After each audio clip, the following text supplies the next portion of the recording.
Hello everyone, welcome to lesson 7 of the Human Resource Management in Healthcare course. So today we're going to talk about performance management. Okay, we're going to look at the scope of performance management, the different, the graphic rating scale, the behavioral anchored rating scale ranking, and we're going to look at different other ways that. Hi everyone, and welcome to lesson 7 of the Human Resource Management in Healthcare course. And today for lesson 7, we're going to be looking at performance management. In this lesson, we're going to be looking at the scope of performance management. Oops. Oh, you know what? We don't need to worry about the first page anyway. All right, so what is performance management? Okay, performance management should really be an ongoing process, although I know a lot of organizations will usually probably do it once a year. It might be more of an annual thing rather than a quarterly or monthly thing. However, it actually works best when there is an ongoing amount of feedback going to the employees so that they know whether or not they're able to meet expectations, or if they have work to do, if there's something that they can improve on or not improve on, or if there's something that they shouldn't have done. I know I've seen several instances where an employee had to wait until their annual review to know that something they did back 6 months ago shouldn't have happened. Okay, and that's kind of ridiculous. So performance management should always be an ongoing process. You should always be offering feedback to your, handling right, you should be always giving feedback to your employees.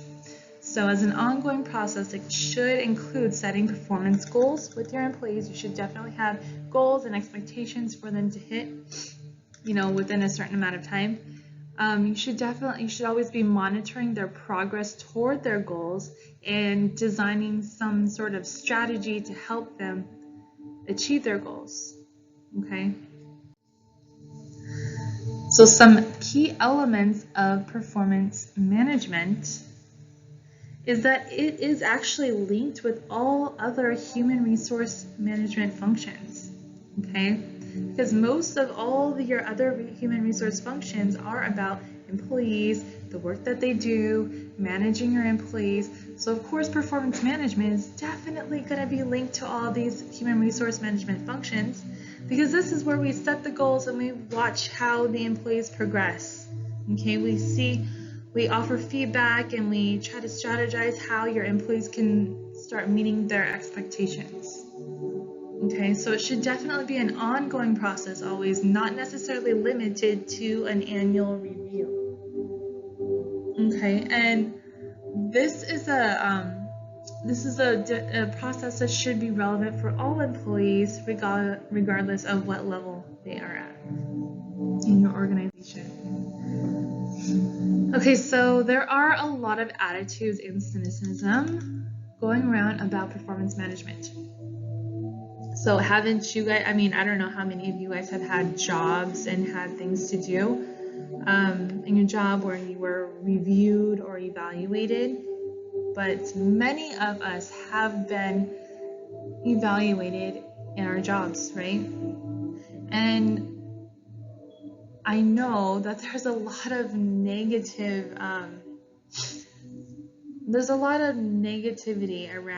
negative attitudes around performance management, okay? Around, your performance review and all of that. And usually the thing is, the whole process, it makes employees feel very uncomfortable, okay? Because they're being watched, they're being reviewed, and they're always kind of, it's kind of scary in a way. It's very uncomfortable, especially when you know that they're going to let you know what, where you may not be meeting your expectations. Okay. So in that instance, employees can also become defensive when they're getting their review as well. And so it's not always just a negative attitude on the employee side, it's also the manager side as well. Many managers do not like this part of management. They don't necessarily like the whole performance management or, having reviews for their employees, because same thing, it gets really uncomfortable. You don't want to have to give any kind of negative feedback, because you know that they're probably they might get defensive. Okay, your employees might get defensive, and then how are you going to handle that? Okay, so a lot of managers are actually prone to rating errors, okay, just because of this. All right, so, and because many times managers want to stay away from confrontation. They don't want to have to deal with the defensiveness or even like having to go there, having to give bad news. Okay, so it can be quite daunting. Anyway, so now we're going to go over the different rating errors that managers may have when they're rating their employees. They're giving the performance evaluations. Okay, so the first we're going to look at is distributional. There are 3 different types of distributional errors. Okay, so the first would be leniency. And leniency is when they're too nice, okay, in their grading. So they're evaluating you in like every category, and they are giving better than average scores. They might be giving much better scores than the employee's actual performance. The employee might not be meeting certain standards, but the manager doesn't want to deal with confrontation, so they're going to rate everyone, better than where they actually are. Okay, then we have strictness. Okay, so strictness is where the manager is actually more strict. Okay, so they're going to rate everyone a little bit lower than how that employee is actually performing. Okay, so the employee might actually be meeting some expectations, some standards, but the manager will give them an even lower rating just because they like to be strict, right? Just because that's how they are. And then there's central tendency. So central tendency is when the manager will rate the employee average, like on everything. They are going to stay close to the average score. Like on everything, it doesn't matter if they were great, if they weren't, that manager just does not want to have to deal with any kind of explanations or anything like that. So then we're going to go to halo effect. Halo effect is pretty much exactly like leniency. Well, it can also go the other way. So the halo effect is where it really just depends on how that manager feels about that particular employee. So they might feel really good and they're going to rate them really well, regardless of how well they actually perform, or it could be that they rate them completely opposite. So give them terrible scores on their evaluation because they're just not feeling it. Okay. Then we have personal bias, and this is also very similar. So this is really just how the manager, whether the manager likes or dislikes that employee, they're going to give them a score based on that, and not really on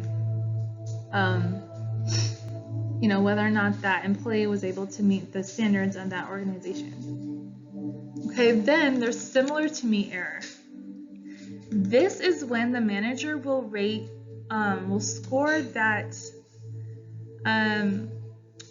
those employees higher based on how similar they are to them. Like if that manager sees something of themselves in that employee, then they'll be like, oh, I'm going to give you a perfect score because we both went to the same school, or, we both have the same religion, or we're both females and all the other people in this, office are males, so girls stick together, or something like that, So similar to me is when there's something about them that's similar to you, and that's why you're just like, I'm going to give you the best score.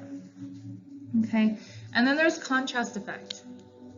So this is where And where a manager will basically, instead of rating the employees based on like how well they meet expectations, the manager will score them in comparison to another employee.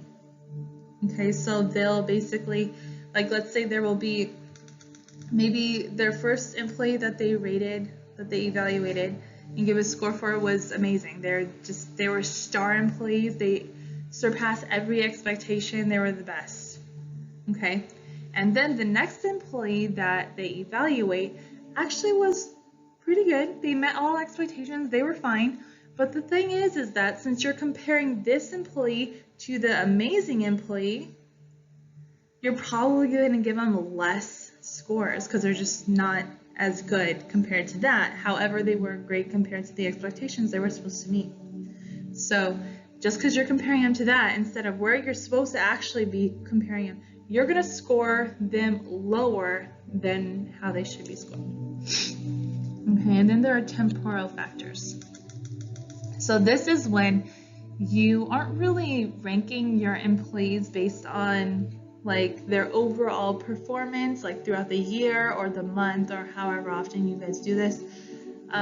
You're really paying more attention to the most recent event. Okay, maybe you have an amazing employee who always meets expectations, does great things, but just recently they had one issue. Maybe they had a customer complaint about them, and just so happens to be evaluation time. And then that manager is going to pay more attention to that customer complaint than that employee's performance throughout the whole year.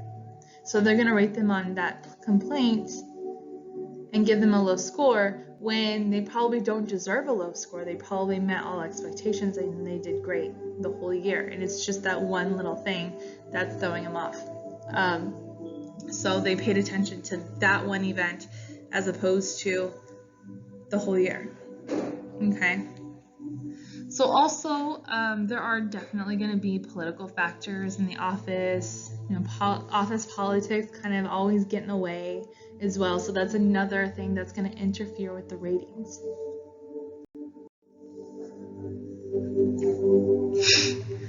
Okay, so then we have performance appraisal criteria.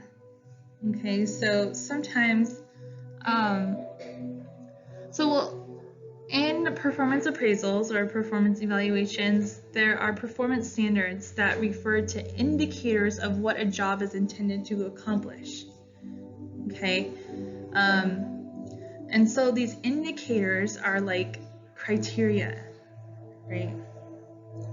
Now, there may be some problems with the criteria through which you're going to rate your employees as well. So it might not necessarily just be the managerial error, it could just be like actual criteria error. Okay, so we're gonna look at what these are. Criterion, first we have criterion deficiency. Okay, so this is when, let's say there's a manager that is not necessarily paying attention to all of the criteria that they're supposed to rate this employee based on. Okay, for example, like let's say there's a manager who's going to evaluate the performance of a home health nurse. Okay, so this home health nurse goes to see different patients in their homes, and maybe the different criterion that you use to evaluate the performance of this individual might be based on the volume of the patients that they see and the quality of the care that they provide. Okay, well, what if that's a lazy manager and they kind of feel like it's a lot easier to evaluate them just based on the volume of patients that they see, and they don't feel like digging into how well the quality of care was. Okay, so that would be a criterion deficiency, where you're focusing all on one criterion and you're kind of ignoring the other criteria that you're supposed to be evaluating this employee based on. So maybe that manager is going to be like, let's not even worry about the quality. I'm just going to rate them based on how many patients they see. Shouldn't be doing that, but yeah. Anyway, then we have criterion contamination. So criterion contamination is when you have different criterion that they're supposed to rate you on.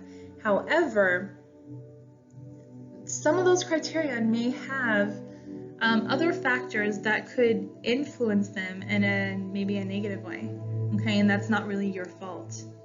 Like maybe you're a physician in a hospital and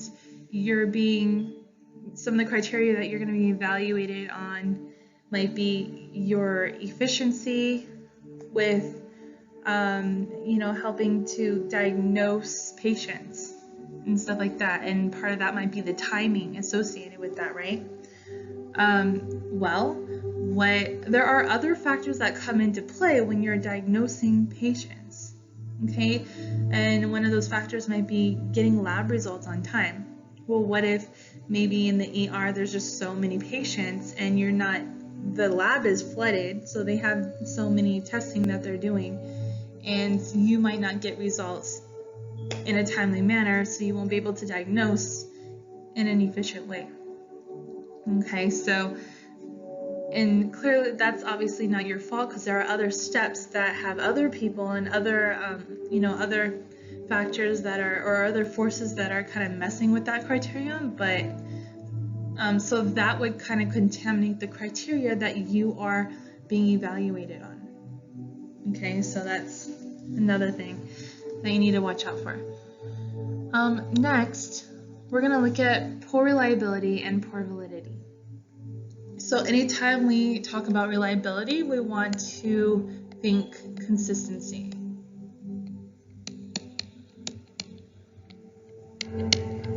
Okay, and anytime we talk validity, think more like accuracy. Right? And that's like a U. I don't know if you can read that. Anyway, so validity is more like accuracy. Consistency is like reliability. Okay, so if you are getting evaluations, maybe in your organization it's so huge and you have a couple different managers evaluate each employee. Well, if you are getting completely different scores from all your different managers, like they're nowhere near close to each other, they're not even in the same ballpark, then clearly there's no consistency in those scores, and we would say that they are not reliable. There's poor reliability there. Okay, poor reliability with that score, the scores that employee was given for their performance appraisal. Also, validity.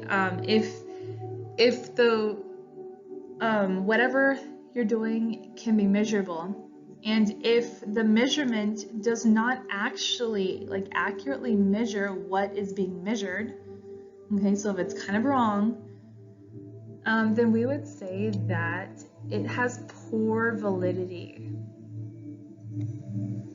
Okay, so reliability and appraisal criteria. There can be two ways that we might look at reliability. Like in the last scenario that I talked about, where there could be an organization where they use 2 or more managers that will score or evaluate an employee.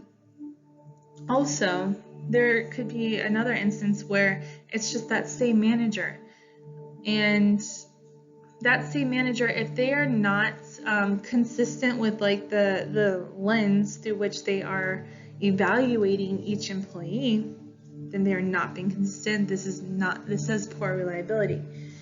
It's kind of like, how in chemistry, in chemistry lab, whenever we're supposed to measure stuff going on in the test tubes, right? Here's a test tube, and you're supposed to, measure the liquid, right? Well, usually we measure they tell you to measure the bottom of the meniscus, but also what they like to say is that everyone in your group has a different perspective. We're all going to be measuring, or we're all going to see the bottom of the meniscus, okay, a little bit differently. So when you're in a chem lab, you want to make sure the person in the group who measured, the first one is going to be the one measuring everything, because that's the only way that we can say that they were all measured with that same lens, or that same person, that same perspective. Okay, so that's the only way we can say there's reliability with the measurements. And it's kind of the same exact thing when you're looking at scores or anything else you want to apply to this principle, like in life. So if there is consistency, like if the same person is evaluated, the same manager evaluates everyone every single quarter or every month, and that same manager is going to see their employees in that same way, so they're going to score the same way. So every time they score, it's going to be through that same lens, that same perspective. And given that it is through that same perspective, we would say that that is reliable. Those scores would be reliable. We can trust those scores. If it's completely done by a different person every time, the scores might not be really reliable because we're not going to see things the exact same way. Okay. All right, want to clear that up about reliability. Like I said, validity is the extent to which the appraisal criteria actually measures the performance dimension of interest. So it's actually measuring the thing that you're trying to measure. It measures it correctly. Okay, that's why I say this is probably more like accuracy. Accuracy is probably like the best way we can think of validity.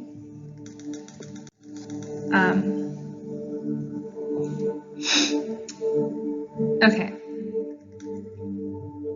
So these are different sources and uses of job performance information.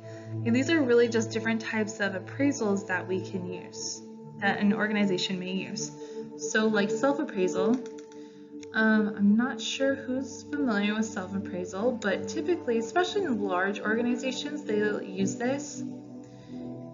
And they'll do this like right before they actually give you, or before the manager is actually going to evaluate you. They'll have you do a self-appraisal. So this is where you evaluate yourself. You look at your own performance throughout this whole year or month or quarter or however often you guys do it, but you're going to evaluate yourself and you're going to reflect. This gets you to really think about like, how well did I really do? And the cool thing about self-appraisals is it kind of helps both sides, because if you actually reflect on how you've actually been working and if you have actually been meeting your expectations, then when someone puts that in front of you, when your manager says like, look, you didn't meet these expectations, you will kind of already know that. Okay, you can kind of in your mind, if not in person, you're going to be thinking, yeah, you're right. So it kind of eliminates some of the defensiveness that people can get when they get their performance appraisals. So anyway, the subordinate appraisal is next, and this appraisal, this is when the employees get to evaluate your managers. Okay, these are usually completely anonymous, but it's really cool that you can go ahead and you can express how well you believe your manager is doing their job, is meeting expectations. Are they able to notice all the different areas that need to get done? Are they, how well are they doing their job? This actually helps the manager so that they can be like, oh, okay, so there are some areas that I'm missing. I can work on, this, and this. Okay, this isn't the kind of appraisal that might help get someone fired unless the manager's actually done something terrible. But this is really this is really just for the manager's benefit so that they know how well they're doing and that they know what they can improve on. Okay, then you have team-based appraisals, and this is whenever you work on a team and the manager will give your team as a whole, an evaluation. They'll evaluate your performance as a team. Okay, then we got team citizenship appraisal, and this is where the team gets to evaluate each other. So each member on the team gets to evaluate the other members in the team and to show like how well they worked as a team. All right. Then we have multi-source appraisal. This is when they use several different resources to evaluate you as an employee. Okay, so they might use a couple different managerial evaluations. They might also go into your record and take out some evidence of some work that you've done, or any kind of incident reports, or even like customer reviews or patient reviews, or anything like that. And they'll use all of that to formulate how well they want to score you, how well they want to evaluate you, and figure out if you really have met the expectations for the year or whatever.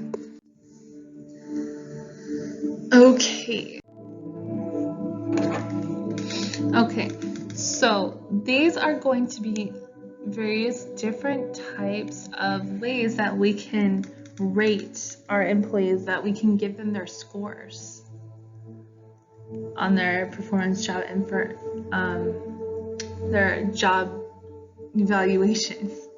Okay, so I'm going to go ahead and invite you to go and look in the book, or even go online so that you can see how the different ones look, because it's really difficult for me to explain them this way. But I do want to say this one, the behavior anchored rating scale, is the least biased. This one actually kind of eliminates some of the defensiveness. Okay, so people are going to get less defensive about this one, because this one, if you see inside the when you actually take a look at what this one does, it not only does it have like the different, let's say the different categories, right? And then under each category, you're gonna have the different like criteria that like you're being evaluated on, within this section, right? So the different criteria you're going to be evaluated on. And then when it comes down to scoring you based on how well you worked in that particular category, how your performance is, like each different score that you can get literally has its own explanation. Okay, there's a reason why you get a 4 or get a 1 or get a 2, So that is why this one, how this one is structured, it will give you less bias, okay, less defensiveness, because you can't really go off of, well, I would say his performance was something like this. No, it has an actual explanation for why you get that number, so that way you can go, oh yeah, I did actually do that. Okay, yeah, I deserve a 1 or I deserve a 2. So there's way less defensiveness when you have this type of an rating scale. That's all I want to say about that. Also, ranking, or really you can kind of look these all up yourself. For the most part, a lot of these are structured in kind of the same way. It's like similar to that whole like here are the criteria, like here's the category, okay, that you're being judged in, and then the question, or however it might be, like Sammy provides a wonderful customer service, and then you can give them like a 4 or a 5 or whatever, like depending on like if you strongly agree that he gives great customer service, or if he doesn't, or if he's awful, or if he's just average with his customer service skills or whatever. Okay, so most of these are very much like that. They're just all kind of different variations of that style of rating. Okay. Anyway, let's move forward. So the job performance review, or the performance review. This is actually a good thing. It's not completely negative. It's not a terrible thing. It's actually really productive to use in your organization. It can give employees the opportunity to discuss their performance and also the performance standards, like the actual standards that the organization has for these individuals and for these employees. It gives you a chance to really create like an understanding between the employee and the manager and the organization and all of that. This is a great opportunity. However, in this type of a situation, you can't just say, look, you're not doing this, you're not doing this, you're not doing this, we're going to give you this score, go work on it, or something. You have to really address how well they're doing. You need to talk about their strengths, some of the great stuff that they're doing for the company, which you're really proud of and happy with them. And then also you can address some things that they're not doing too well. Okay. But when you do address what they're not doing very well, you have to identify strategies for improving this performance. You need to show them, like, look, we're going to work on it. You may not be doing very well on this, but this is how we're going to fix it. This is how we're going to work on it. So if you make that effort, you're definitely going to hit these expectations next time around. Okay, so this also provides an opportunity to discuss personnel decisions like compensation, promotion, training, also termination as well. But this is also, great to discuss, like, if you're getting a raise, or if you want to kind of change to your compensation, if you need additional training to meet certain expectations and things like that. All right. So, when you're done with this whole review thing, then comes the actual performance management interview. Okay, and so what we like to say, or what is a best practice, if you will, for conducting these performance management interviews is using this acronym called SMART goals. Okay, so what this stands for is specific. Your goals have to be specific. They need to be measurable. They need to be achievable.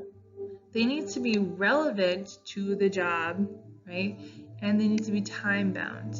Okay, you have to have like a certain amount of time for them to get this. So your goals need to be very specific. You can't just be generic and just be like, get better at such and such. No, you have to have really specific goals so that they know exactly what to focus on. They know what they're supposed to work on. These goals need to be measurable. Okay, so you have to be able to measure it, or be able to tell the difference between where they were and then where they're going. Okay, you have to be able to measure that progress. They have to be achievable. You cannot give impossible tasks to people, because that will foster discouragement in that employee, and they're not going to be motivated to do anything. Okay, and then you need to, all the information and everything that you give to the employee needs to be relevant to their job. And then of course they have to have a time limit. You have to have like a due date. Okay, next performance review. Next quarter you have to, have developed this, or you have to have achieved this goal. Okay,